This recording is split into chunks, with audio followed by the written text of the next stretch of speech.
C'est Luc Bartassa qui est conseiller municipal MCG qui est votre invité ce matin, Béatrice Rulle. Bonjour Luc Bartassa. Bonjour. Vous êtes notre invité puisque ce samedi, il y a une nouvelle manifestation contre les pistes cyclables provisoires. C'est à 15h30, départ du boulevard Helvétique. Une nouvelle manifestation donc contre ces pistes qui a pour but de dire que les gens veulent circuler plus facilement en voiture. Or, vous allez manifester et bloquer le trafic. C'est un peu contradictoire. Écoutez, on est surtout là pour se faire entendre et se faire voir. La première fois, c'était au début de l'été. On l'avait fait un jour de semaine.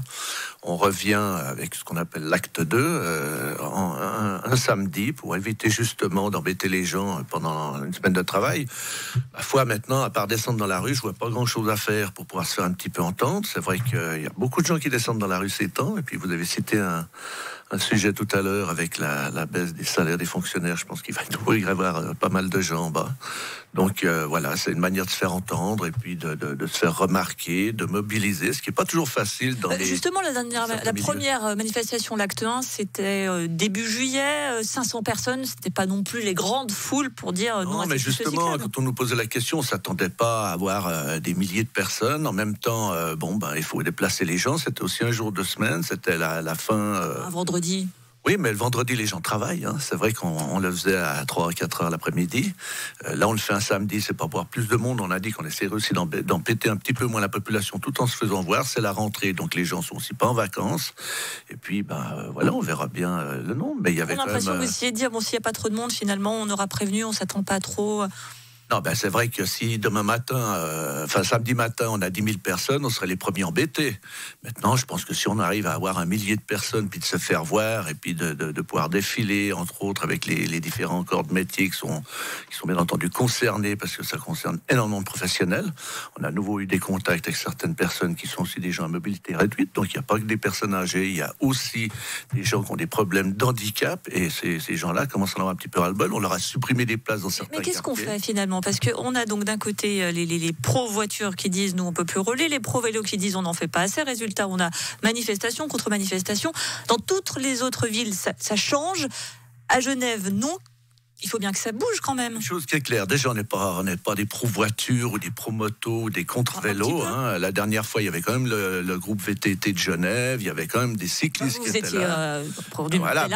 Écoutez, moi j'ai mobilisé de mon côté avec Aristo Marcoux et G2M et autres, on a mobilisé un peu nos troupes. De l'autre côté, il y a des gens qui n'osent pas venir avec leur raison professionnelle sur le capot de la voiture parce qu'ils ont aussi une clientèle, ils travaillent aussi avec l'État et autres. On sent qu'il y a... Mais qu'est-ce qu'on fait concrètement ? Concrètement, on met en place ce qu'on avait décidé pendant 5 ans, ce qu'on a négocié pendant 5 ans, ce qu'on a travaillé, discuté pendant 5 ans avec le TCS, avec ProVélo, avec les motards, avec tout le monde, pour pouvoir mettre en place ces fameux plans de circulation qui dépendaient avant et après de la loi sur la mobilité cohérente et équilibrée, qui dit on fluidifie les grands axes. C'est dans la Constitution. Dans cette loi, on parle de la traversée du lac. Le projet était totalement abandonné alors qu'on le prévoyait avec un certain appui de la Confédération, quoi qu'on en dise, parce qu'ils avaient été entendus à la commission des transports du Grand Conseil, avec le soutien de la Confédération, qui disait mais avancez l'argent, faites cette traversée du lac, faites votre périphérique. Zurich est en train de demander la sienne. On est d'accord que la traversée du lac, elle se fera pas du jour au lendemain. Mais on peut la faire demain matin. On avait la ligne budgétaire. Demain matin la traversée du lac. Exactement. On avait la ligne budgétaire du CEVA qui était plus de 100 millions. 10 ans, 100 millions, 1 milliard. C'est ce qu'elle coûte pour traverser le lac. Puis après, les Français peuvent aussi payer leur part du côté français. Et nous, à ce moment-là, on aurait pu commencer à négocier avec la Confédération pour toucher l'autre partie. Donc c'est 3/3. On sent quand même à vous entendre que à peine déguisé une critique du conseiller d'État actuel, Serge Dalbousco. Serge Dalbousco qui était notre invité en juillet pour la première manifestation. Écoutez ce qu'il nous disait, je vous fais réagir juste après. C'est pas quelque chose qui est tombé du ciel, c'est quelque chose qui est planifié depuis maintenant à peu près une année.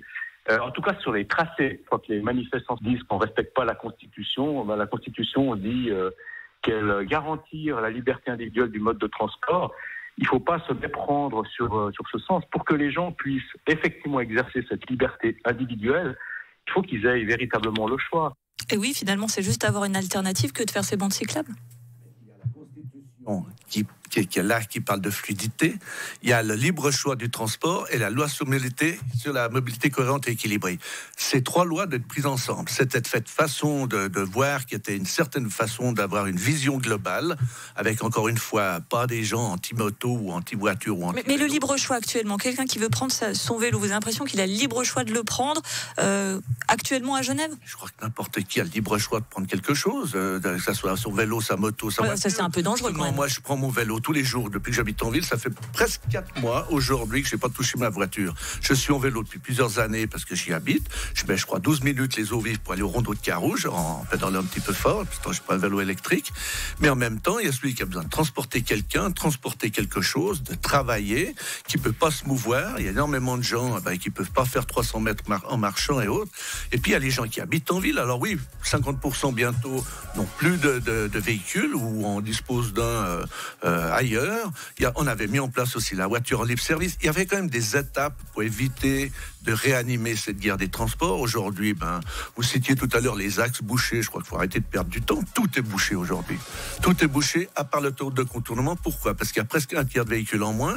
Et malgré tout ça, on arrive à avoir des taux de bouchons qui dépassent toutes les limites connues ces 5-6 dernières années. Et on a la pollution qui augmente. La preuve, c'est que les chiffres, on ne peut pas les obtenir. On a l'impression que sur ce sujet-là, il y a un petit conflit de personnes avec Serge Dalbousco. Dès que vous pouvez les gratiner, vous le pouvez. Vous n'êtes pas un petit peu jaloux là quand même? Mais non, c'est pas une question de jalousie, c'est une question qu'on a mis en place certaines choses, puis qu'on a l'impression qu'on fout tout en l'air. Les motos. Non, à Dalbouchon, c'est quand même clair que c'est lui qui est visé. J'ai dit, moi, je n'aimais pas m'attaquer à la personne. Le but, c'était pas de le faire. Je lui avais dit que s'il m'attaquait pas, je rentrerais pas dans ce débat.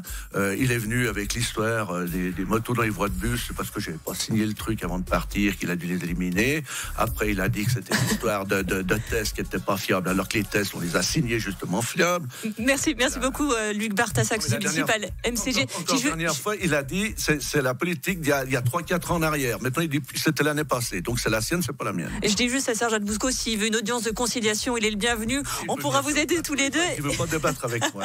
Et puis, donc, la manifestation, c'est samedi à 15h30, départ du boulevard Helvétique, est très important. Le port du masque est obligatoire. Donc, ceux qui veulent manifester, 15h30 sur la place du marché, boulevard Helvétique. Merci à vous. Merci, Luc Bartassa.